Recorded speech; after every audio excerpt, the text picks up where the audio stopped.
Tras el retorno de la izquierda al gobierno, el Frente Amplio se encuentra haciendo confluir las distintas miradas que tiene acerca de cómo gobernar, cómo construir liderazgos internos, luego de la desaparición física de sus principales figuras relevantes, cómo honrar también el legado de estas figuras y cómo adaptar los desafíos del progresismo a un mundo, a un globo cada vez más polarizado.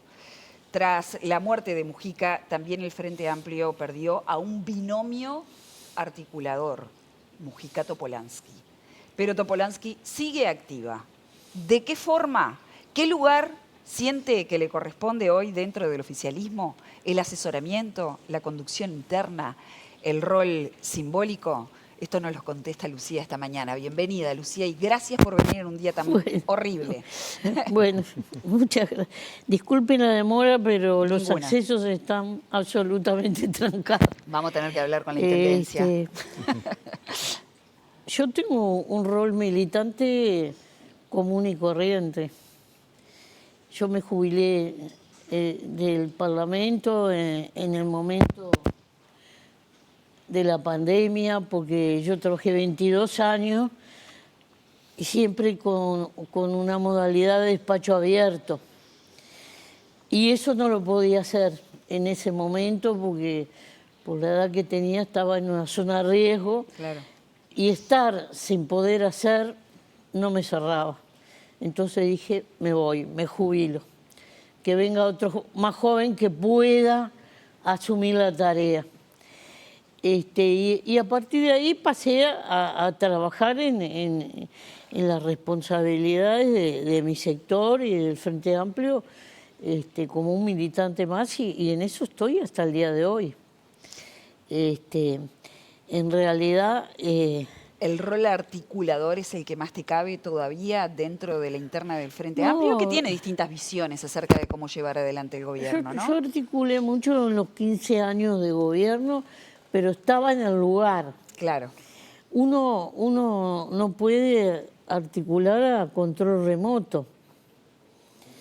Eso es parte de una modernidad que no sé si algún día llegará, pero no creo, porque la articulación es una tarea de mucha paciencia, de mucha conversación, de mucho acercamiento, de conocer bien con quién estás dialogando, de generar confianza al interlocutor y vos tener el ida y vuelta. Es decir, es una tarea muy específica. Yo creo que el Parlamento tiene que generar, la bancada oficialista tiene que generar sus negociadores. Lo que nosotros podemos sí aportar es la experiencia. Porque las instituciones, igual que muchas empresas, que muchos lugares, tienen una memoria institucional, que es lo que no se debe perder. No es empiezo de cero y hago toda la experiencia, no. Tengo que recoger la memoria institucional. Da la casualidad que en esta legislatura hay dos componentes absolutamente novedosos. Uno, que prácticamente ha habido un cambio legislativo en todos los partidos. En todos, no hay liderazgos potentes en ninguno. Y hay un partido nuevo en el Parlamento, solo tiene presencia en la Cámara de Diputados, pero es un partido nuevo. Hay otros que no están, que estuvieron y no están. El otro componente, que es el más difícil, es la falta de mayoría en una de las cámaras. Eso no se daba desde la época de Tomás Berreta. Entonces eso hace que la negociación se instale en el centro. Para cualquier cosa, hasta para decidir si tomás agua de tal marca o de tal otra. La juventud per se no es un valor en sí mismo, sí, la ¿no? juventud per se es un valor, pero no sustituye todo. Exacto, y ahí es donde juega la memoria institucional de la que estabas Claro, hablando. Es decir, tenés renovación en el Parlamento, pero... Puedo contar esto. A ver. Gobierno de Valle, de Jorge Valle. Jorge Valle tenía un un acuerdo tipo coalición con los blancos, así que tenía los votos en las dos cámaras, eso no era ningún problema, ley de presupuesto. Pero como ustedes saben, la ley de presupuesto tiene un tiempo para ser aprobada y si no se aprueba ese tiempo, la quedó. La ley estaba en el Senado, Sí. faltaban 15 minutos para que se cumpliera el horario, tenía el uso de la palabra un senador del Frente Amplio y había 2 del Frente Amplio anotados. Si el Frente Amplio hubiera estado en una actitud cerril, sigue hablando y deja al gobierno sin presupuesto, no servía de nada, porque esas trancas no le sirven ni al oficialismo ni a la oposición y menos que menos al país y a la ciudadanía. Estés o no de acuerdo con el contenido. Entonces, el compañero que estaba haciendo uso de la palabra, que creo recordar que era Rubio, pero me puedo equivocar, terminó, los otros 2 se borraron y el gran negociador que tenía Valle, que era el senador Achugarri, presentó una moción que se llamó la famosa hoja de ruta de Achugarri, que era un artículo de 400 artículos sin redactar, que lo votaron ellos, pero el presupuesto salió. Bueno, Perdón, sí. Achugarri negociaba día, noche, tarde, mañana, en blanco, en negro, en alto y bajo, Claro. en el ambulatorio, en el bar de Silva, en donde fuere. Buen momento para Era el hablar de gran negociación negociador. ahora, ¿no? Exacto. Entonces, yo tengo que contarle eso a mis compañeros, que algunos eran chiquitos en ese momento. Estaban en el liceo probablemente. Entonces, y no sé si no más abajo. Entonces, ¿por qué el Frente actuó así? Tengo que contarle por qué Achugarri es un tipo que hay que mirar. Los que lo conocimos lo sabemos, porque él negoció una de las peores situaciones que vivió Uruguay. Pero no solo negoció en el Parlamento, después negoció con los empresarios, con los trabajadores. Claro, Lucía, Conversaciones pero- con Juanjo Ramos hasta las 3, Sí, 2, sí. 3 de la mañana. Pero ¿y qué opinás ahora entonces cuando la oposición dice no voy al diálogo social? Es una primera reacción que se dio, que nos tomó un poco de sorpresa porque no se había, porque incluso había algunos nombrados ya para ir, fue como un cambio de último momento, pero yo no doy por cerrado el asunto. ¿Qué te parece que puede haber pasado? No sé, no tengo claro detalles, capaz que me falta información, pero no doy por cerrado porque cuando vos das por cerrado, sos vos mismo que te pones la traba. Tú tienes que siempre dar por abierto y que el puente siempre se pueda pasar y que el resultado esté. Y además hay que saber que lo excelente es enemigo de lo bueno. De repente vos pensaste en un formato de buena fe, porque nadie está planteando la mala fe en esto. Excelente, pero no funcionó. Tenés que tener el plan A, el plan B, el plan C, etcétera. Siempre tenés que tener un plan que te destrabe una situación. Pero tenés que tener un interlocutor. Hablabas de Achugarri, tú has hablado mucho Sí. de tus diálogos con Penades, con Bordaberry, cuando Sí. estabas en la Cámara de Bueno, Senadores. porque eran los interlocutores que estaban allí Pero- cuando yo estuve. Ahora, yo hay una cantidad de legisladores, algunos los conozco, pero no los conozco en la arena Claro, de la de trabajo. negociación. Entonces, esa es la gran tarea que tienen, primero, los 2 coordinadores de bancada, la vicepresidenta y en realidad todos los legisladores, de un lado y del otro, porque tampoco le conviene a la oposición trancar el país. A nadie le conviene. Pero te llevaba a este lado, ¿no? El otro día Sebastián Baldomir, que seguramente estaba en el liceo cuando vos Sí. estabas negociando con Achugarri, decía a propósito de la decisión de Blancos y Colorados de no ir al diálogo social, que no estaba viendo un Larrañaga, por ejemplo, que se fuera a tomar unos mates con Orsi. Es decir, que no había una figura de peso dentro del Partido Nacional específicamente que tuviera ese talante de diálogo con Claro, el Frente Amplio. ¿Tú lo ves o no? exactamente. Yo comparto eso y en cierto modo dejando de lado la figura de Borraverde, que es la más experiente dentro del Partido Colorado, algún otro capaz que se me escapa, Viera de repente, hay un cambio total en el Parlamento. Entonces, tenemos que...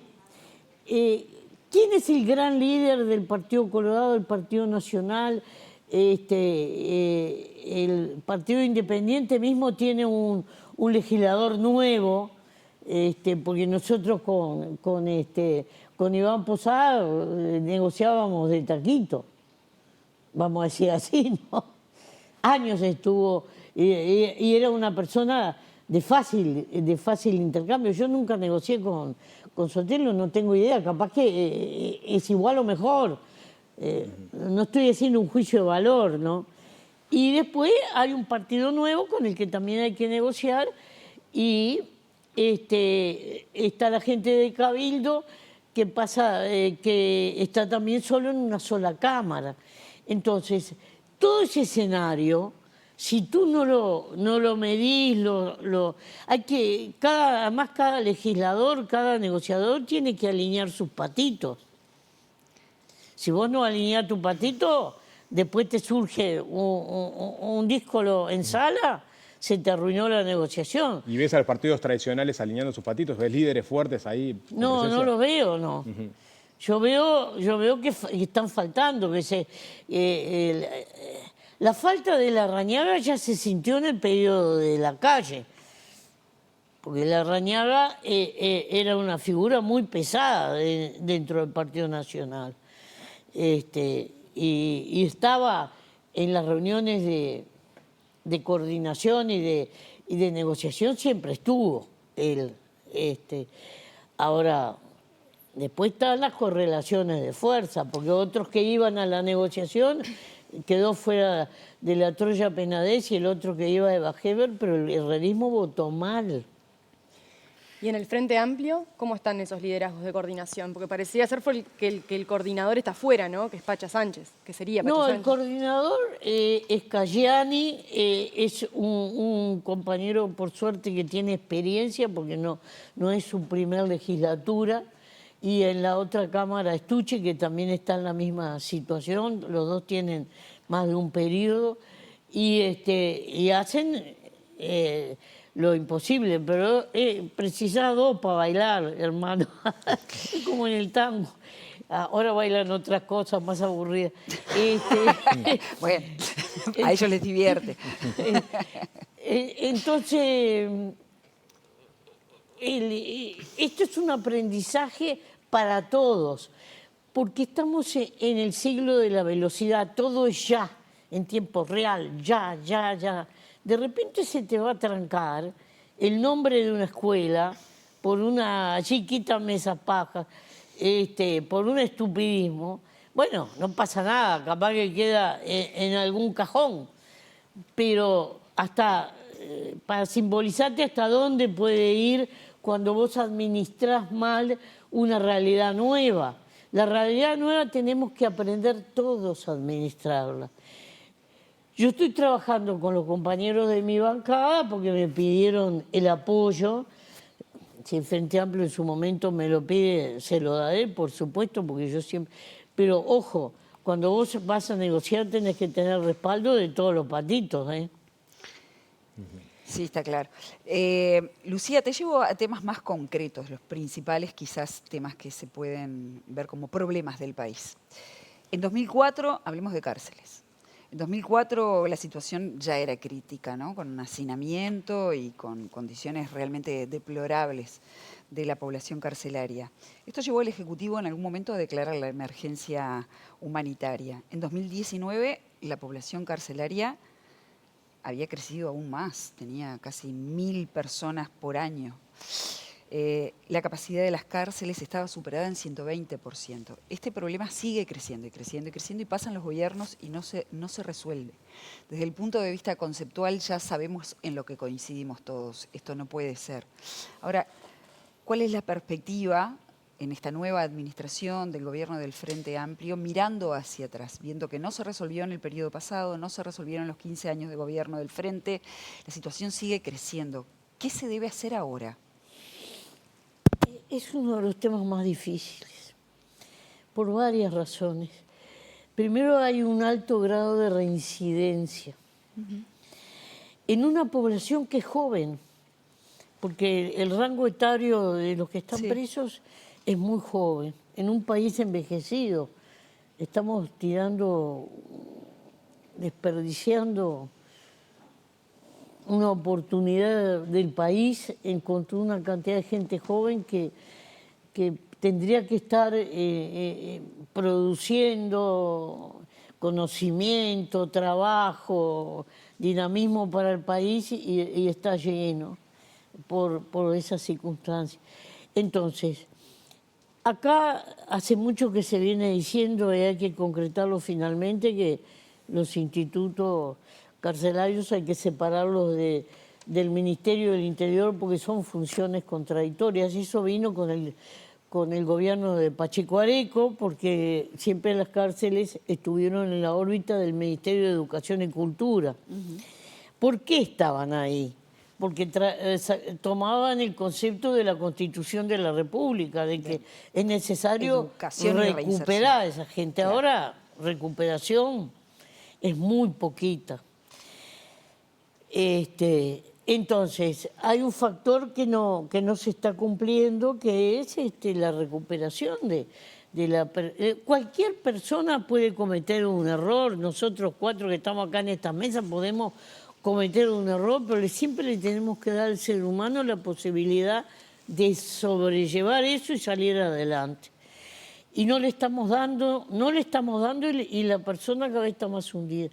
Está el convidado de Piedra Nuevo de las adicciones y de la drogadicción y del narcotráfico, que eso no existía años atrás y que también pesa sobre los sistemas carcelarios. Y bueno, y el brutal hacinamiento, ¿no? que tienen, porque en una pieza que está pensada para 2 o 3 que vivan 8 o 9, Lucía, ya eso lo dice todo, ¿no? Entonces, acá lo que nosotros tenemos que hacer es rápidamente. Ahora leí que había una primer medida de redistribuir 140. Bueno, ese alivio, esa descompresión es un pasito para poder empezar a trabajar sobre la gente. También hay un reclamo de los familiares, de los presos, de la lejanía. Es verdad eso. Algunas cosas de esas se van a poder solucionar, otras es más difícil. A veces hay temas de seguridad. Bueno, a veces hay temas de amenazas, porque hay organizaciones delictivas que operan adentro y afuera de las cárceles. y a veces adentro más que afuera. Sí, hay una complejidad muy, muy, muy, muy pesada y el patronato del liberado evidentemente está como quieto porque salen unos 30 presos. Yo vivo en una zona que es cerca del Concar, y la gente que anda todos los días por la intersección de Luis Valleverre y Tonkinson, que es el centro de Paso de la Arena, vienen, los tipos le dan 80 pesos cuando salen, para el ómnibus. Pero después, si tenés los vínculos familiares acabados, no tenés donde poner un pie, Sí, se quedan sin herramientas. que te quedás en situación de calle, volvés. Es decir, acá estamos fallando también en ese plano. Hay algunos que salen de Punta Rieles con un programa de egreso que en su momento fue bueno, que hubo empresas que colaboraron en el tema laboral. También pasa que la gente te dice, yo no tengo trabajo, y entonces quieren que chorree para que me den trabajo. Eso también pasó. Ustedes lo habrán oído como periodistas, ¿no? Esto es un equilibrio de filigrana en donde nosotros tenemos que tratar, por un lado, las adicciones, por otro lado, la inserción social de esa persona. Esa persona tiene que poder arrancar a algo en la vida, si no, viene la reincidencia. ¿Vos creés que en Y esta la administración se va a reincidencia- poder avanzar en eso? Porque Sí, lo que yo tú creo estás que diciendo... se tendría que avanzar en eso, no es si podemos o no podemos, tenemos que hacerlo, porque si no el día de mañana en un país de 3,5 millones vamos a tener la mitad del país ahí adentro. Lucía, sobre eso te quiero preguntar porque venimos hablando de cárceles, de reincidencia, de rehabilitación y hoy el Frente Amplio, el gobierno en realidad, está teniendo un problema en el INISA, ¿no? Porque tiene a dos jerarcas elegidos por el gobierno, por presidencia, que no pueden trabajar juntos, ¿no? Por un lado está Jaime Saavedra y por el otro está Eugenio Acosta, ¿no? Eugenio a Saavedra lo apoya buena parte del MPP y del Frente Amplio. Acosta tiene una trayectoria un poco más compleja, si se quiere, y tiene un apoyo reducido de trabajadores del MLN, militantes del MLN, no tanto del MPP, que lo sostienen. Y ahí en el gobierno se ha generado una especie de dos miradas al respecto, ¿no? Por un lado está la línea de Orsi, que insiste en que tiene que mantener a Saavedra. Por otro lado, la línea más de Pacha, Camilo Cejas, que dicen tienen que resolver sus diferencias internas. ¿Qué está pasando ahí?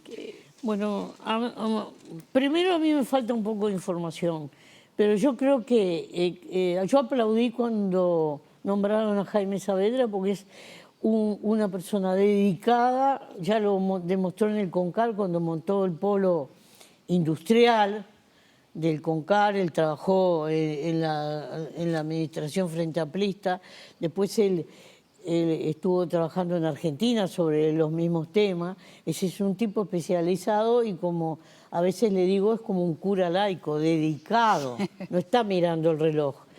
Fue el único jerarca que asumió de toda la administración que lo primero que hizo no fue pedir presupuesto, sino meterse en el problema. Después vería si precisaba presupuesto. Al otro no lo conozco, no tengo la menor idea de quién es. Eso que usted dice a este lo respalda a este lo respalda a este, son problemas de la prensa, no tiene, desde mi punto de vista no tiene nada que ver. Las personas son las personas y yo creo que sí. Llega un momento que un equipo no funciona, te tenés que quedar con uno y elegir. Ahora, se Yo está no tengo demorando la dudas. decisión. Y yo no tengo dudas en la elección. Claro. Creo que la excelencia de Jaime Saavedra debe ser la línea. Ahora, Y puede haber otras responsabilidades que le guarden a la otra persona que ni la conozco. Claro, el tema es que la demora en la decisión está trancando el accionar justamente del INISA. No sé por qué se produjo, porque yo recién me estoy reintegrando a los detalles de la cosa y me voy a preguntar algo que lo miro desde afuera. Le tengo confianza a Jaime porque lo conozco. Bueno, valga decir, es primo mío, y lo conozco desde que nació, ¿entendés? Toda la vida fue así, un tipo dedicado a la tarea. Ahora bien, cuando vos tenés un vocacional de la tarea, y bueno, a veces esto nos pasó en otras administraciones. Vamos a recordar en la presidencia de Pepe cuando hubo un problema entre el presidente de OCE y la vicepresidenta, que votó también en separado. Pepe dijo, se acabó, y barrió con todos, ¿eh? En realidad pareció muy duro porque la responsabilidad estaba bastante clara. Pero bueno, se zanjó el problema y otra cosa mariposa. Hay que seguir. Acá lo más importante es el destino de esos chiquilines. Que no se frene la gestión. El otro día justamente lo pensaba con preocupación, porque hubo una rapiña donde a una persona la asaltaron unos chiquilines que tenían 14 años y uno murió. Es decir, uno no puede quedarse indiferente cuando te pasa una cosa de esa. Entonces hay que atajar de entrada, hay que atajar ahí. Entonces, nada que distraiga eso puede decir. Si la presencia del segundo está distrayendo, bueno, que vaya a hacer otra tarea. Bien. Desde mi punto de vista. Lucía... Pero yo no soy la que mando acá, ojo, porque también hay mentiras. que se circulan, que siempre circularon mentiras, que Pepe daba órdenes desde la chacra, todo eso, todo fantasía. Bueno, pero la palabra de Lucía hoy es muy importante, hoy y No, viene no, siendo yo muy tengo una importante. opinión, pero cuando voy a asesorar a mis compañeros siempre les digo, ojo, la cara y el compromiso en la función lo tienen ustedes. Yo doy una opinión, vos hacete cargo. Y vos para hacerte cargo tenés que hacerte cargo Con convicción. claro, y con lo tuyo. Hablando de opiniones, ¿qué opinión tenés sobre estos primeros meses del ministro O'Donnell, que es una persona que viene de afuera, que tuvo un apoyo importante del MPP, que ahora en los próximos meses va a enfrentar presiones amigas de gremios, de sectores del Frente Amplio que quizás tengan otra mirada sobre la economía? ¿Va a estar blindado 100% por el Ejecutivo? ¿Cómo lo estás viendo en su accionar político? A mí me parece una persona excelente. O'Donnell, primero, no conozco, yo voy a cumplir 81 años ahora en septiembre, no conozco un ministro de Economía que genere simpatías, porque el que es dueño de la caja tiene que ser como los gallegos, aquellos que emigraban, ¿no? Así, primera cosa. Segundo, vos tenés un programa y tenés un compromiso, pero tenés la vida llena de contingencias, ¿no? Y podés tener una contingencia positiva o una negativa, pero tenés que prever que tenés contingencias. Vivimos en el periodo que acabó la contingencia de la pandemia que económicamente no estaba prevista. ¿Pero qué ibas a decir? Ah, ¿no estaba en mi programa? No. Siempre tenés la contingencia y cuando vos sacás de acá, para tener que poner acá, porque la frazada no la podés estirar, Bueno, justamente. tenés problemas. Justamente, Entonces, Lucía, yo creo que O'Donnell ha sido claro. Eso, tiene la virtud de ser claro en lo que dice. Y es parte de un equipo de gobierno y ha planteado un camino para que el país tenga equilibrios económicos y vaya a lo más importante, el crecimiento, porque cuanto más creces, más tenés para distribuir. Eso yo creo que no está en discusión. No bueno, puede sabés que hay estar. gente que, sin embargo, analistas que piensan que la lógica del derrame no siempre así, o por lo menos que pero no le esto llega a no lo es más. la lógica del derrame. Pero como que no le llega a los más pobres, a los más vulnerables. No, yo no estoy hablando de la lógica del derrame, que yo tampoco la comparto.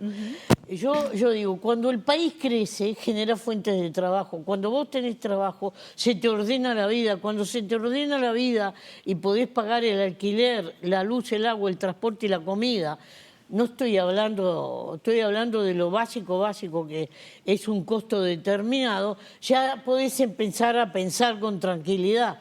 Está claro. Entonces, ahora, si tú no podés generar el crecimiento que genere todo eso, que no son las migajas lo que se te cae, eso es otra cosa,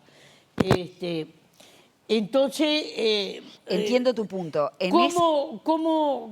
¿Qué tenés para repartir? Tú tenés Bueno, por para ejemplo. repartir una bolsa determinada. ¿Y qué opinas acerca del 1% En- que en propone en a lo los más único ricos? que comparto lo del derrame en Sí. un solo punto es en el tema de la educación. Cuando yo coloco una UTEC en el interior del país, derramo conocimiento y educación, ese derrame lo aplaudo y ojalá haya miles más. Eso está comprobado. ¿Qué Eso opinas? está comprobado. ¿Qué- Es el único sí. derrame que debemos aplaudir. Bueno, ¿y qué pasa con este planteo que hace el PIT-CNT y que también se hace desde algunos sectores del Frente Amplio, porque tiene también el rechazo de O'Donnell, de grabar con el 1% al 1% más rico de este país? No están en el programa del Frente Lo sé, Amplio. pero ¿qué opinas? El PIT-CNT, como una organización social, tiene todo el derecho de plantearlo.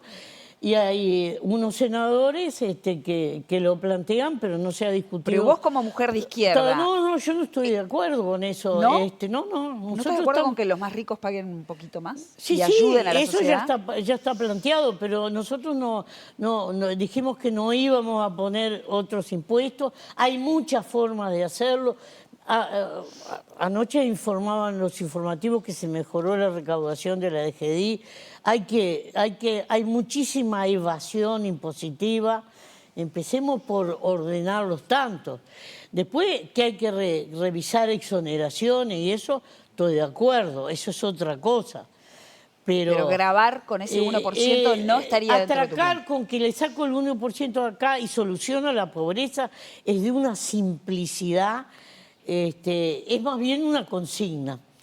Para una organización social creo que está dentro de la lógica de las organizaciones sociales. En el parlamentario me parece eso no tiene El ningún PIT-CNT tipo de hace un planteo andamiaje. serio, lo hace con economistas, hacen cálculos y afirman que Bueno, sería pero sustantivo.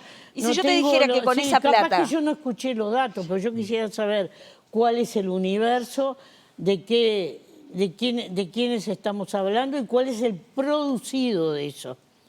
¿Cuál es el producto de eso? Hoy ¿Y hay si te 4 dieran los legisladores, números? 4 legisladores del Frente que ven con buenos ojos la propuesta y también en Sí, la sí, sí, oposición, en diputados. Son 4 legisladores que son 4 votos en la bancada de 17. La bancada tiene un reglamento. ¿No crees que eso se puede...? Bueno, Porque empezó sin apoyos. Escúchame una cosa, cuando la gente te respalda con votos, vos tenés una realidad, ¿no? ¿O no? Ahora, Lucía, si los datos te vos dieran... tenés un reglamento de bancada para llevar adelante algunas cosas. Hay algunos sectores que tienen un solo representante, justo esos 4 tienen un solo representante. No es que piensen, van a plantearse, da la discusión, se vota, no tienen la mayoría y minoría. Yo muchas veces me fumé resoluciones con las que podía estar más o menos de desacuerdo. Esa es la democracia interna del Frente también. Máxime no estando en el programa. Pero sí está en el programa resolver lo de o por lo menos paliar en gran medida la pobreza infantil Sí, pero hay acuciante que hay en muchos Uruguay. caminos para hacerlo. Hay muchos caminos. Hasta Hay ahora muchos no se ha caminos. resuelto. Es muy fácil decir, saco acá, pongo acá. Bueno, pero después, ¿cómo ponés también? Porque tampoco se dice eso. Porque vos no es que agarres un niño y lo saques así como si fuera un objeto de la pobreza. Vos tenés que abordar al niño con su entorno familiar. Sí, claro. Si su madre también vivió la misma situación que el niño, porque hay generaciones que han vivido en la exclusión, yo tengo que capacitar a la madre para que termine teniendo una educación. La parte de la cultura la transmiten las mujeres. Los primeros pasos en la cultura los transmiten las mujeres. Si la madre no tiene que transmitir, ese niño va a quedar rengo. Entonces yo tengo que capacitar a la madre, si hay padre, capacitar al padre, al núcleo familiar, darle la vivienda, capacitar al niño, la salud y la educación por núcleo familiar tengo que sacar, y un trabajo que le permita vivir, más un CAIF de tiempo completo. Yo soy partidaria, todavía no me han dado bolilla en el gobierno. En mi gobierno no me han dado bolilla todavía. Un CAIF de tiempo completo, que la madre pueda dejarlo y irse si tiene que estudiar y después hacer un trabajito, porque va a tener que estudiar para poder salir a un trabajo digno. La movilidad social, claro. ¿Qué hacen algunos países? Yo esto lo vi como reciclan a alguna gente frente a la mecanización en China. Les enseñan 2 cosas, informática e inglés, porque con eso lo insertas acá. A mí me gustaría que el INEFOP fuera una gran universidad, pero no para capacitar a la persona cuando perdió el trabajo, que está en el punto más bajo, de formación permanente del trabajador, siempre capacitándose. Siempre tenés que estar capacitando, aprendiendo inteligencia artificial. Los cambios en el mundo del trabajo son brutales y si tú no las acompasás con capacitación de los trabajadores, perjudicás a los trabajadores. Estás claro. Perjudicando. Bueno, todo eso, no puedo decirlo con la simpleza, el 1% acá, lo pongo acá. Eso es saber bastante poco de la economía real. Bueno, vamos a ver qué contesta después el PIT-CNT No, sobre el esta PIT-CNT afirmación. tiene toda la libertad, porque para mí, las organizaciones sociales, el PIT-CNT, ONASPO, FUMA, a mí me parece muy bien que la sociedad civil esté organizada y tener interlocutores válidos. Pero es una función distinta a lo de los partidos políticos, ¿no? Lucía. Y los partidos políticos lo que tienen que velar es por la totalidad de la población. Y entonces son exigencias distintas, miradas distintas. Yo puedo tomar en un momento una medida que no conforme a un colectivo de la sociedad, pero que a largo plazo dé un rédito. Eso ha pasado, se ha visto, ¿no? Ahora, eso no quiere decir que yo esté en contra. No estoy ni se me ocurre tener una polémica con el PCNT, que es libre y al que yo defiendo la organización sindical, la organización social, que la gente se organice en los barrios. Yo quisiera que estuviera más organizada, porque fíjate el problema que hay ahora, lo dijo el propio PCNT. Hay un lote enorme de 25.000 pesistas que son informales y que no tienen dónde discutir el asunto de los salarios. Organicemos, busquemos la forma de llegar a eso. A mí eso me preocupa mucho, porque ese 25.000 pesistas... Los 500.000. Bueno, no todos informales, pero está bien.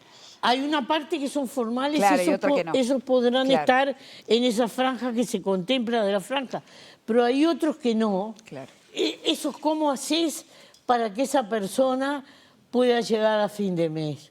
Es decir, y lo bueno, lo excelente es enemigo de lo bueno, lo primero. Y lo primero, la infancia pobre, por sobre todo. Si tengo que recortar la franja alta o dejarla como está por otra cosa, bueno, yo no tengo ningún problema en hacerlo porque lo dije. Lo dije. Gané la elección en ley. Yo creo que eso no está en cuestión. Está claro. Y todos los que están sentados en el Parlamento, que el Poder Legislativo es el organismo más democrático, porque detrás de cada banca hay lotes de votos, tienen esa legitimidad para decir sí o no. Y pueden acertar y pueden equivocarse. Por supuesto. Lucía, gracias por haber venido esta mañana. Vino bien el agua para la quinta, ¿no? Disculpen la demora. No, para nada, para nada. No fue problema. Te agradecemos que hayas estado aquí con nosotros en la televisión pública esta mañana. Nos vamos a una breve pausa. Volvemos, hablemos de narcotráfico.